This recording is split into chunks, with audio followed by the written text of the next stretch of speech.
بسم الله الرحمن الرحيم. السلام عليكم ورحمة الله وبركاته. waxaa soo kordhay 24 saac ugu dambeeyay 65 xaaladood. waxaa rag ah 41, waxaa haween ah 24. numberkaas 65 koonfur galbeed waxaa joogto oo laga helay 24 qofood, Somaliland 14 qofood, Banaadir 13 qof, Puntland 13 qof, Jubbaland 1 qof. dadka laga helay da'dooda waxay u dhaxaysaa 20 sano ka yar waa 13, 20 ilaa 39 waa 50, boqolkiiba 40 ilaa 59 waa 20 qof, 60 sano iyo ka weyn waa 16 qof. tirada guud ee xaaladaha COVID-19 wadanka laga helay waxay gaaraysaa 1284. waxaa u geeriyooday 24 saac ugu dambeeyay hal qof, Ilaahay u naxariista, wuxuuna ku geeriyooday magaalada Baraawe, Shabeellada Hoose.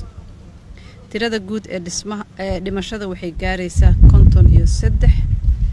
waxaa ka bogsaday 5 qofood. tirada guud ee bogsiga inta bogsatay waxay noqonaysaa 135. intii dhimatay Ilaahay u naxariisto, inta xanuunka la taalana Ilaahay waxaan ka baryaynaa inuu caafiyo. waxaan mar labaad iyo mar saddexaad mar walba ku adkaysanaynaa oo idinku boorinaynaa in cudurka laga hortago. ka hortagiisana waxaa loo baahan yahay bulshada dhan inay iska kaalmaysato, inay dhageysato macluumaadka wasaaradda caafimaadka, takhaatiirta iyo khubarada kala gedisan ay u gudbinayso. si cudurka looga hortago waa in dadka ay hal jaha uga soo jeestaan, in laga ilaaliyo cudurka dadka waaweyn oo xanuunada raaga qaba, in maaragtay gacmaha la dhaqdo, nadaafada lagu dadaalo, meelaha ciriiriga aan la tagin, guriga la isku xakameeyo. qofka hadduu calaamadaha dareemana uu raadsado dhakhtar ama goob caafimaad.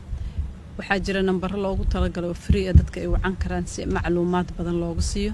in la wada dadaalo ayaan isfaraynaa, taxadarka la badiyo, annagana aan iska ilaalino, dadka aan jecelnahay iyo bulshada weyntana aan ka ilaalino. waa mahadsantihiin. Assalaamu calaykum.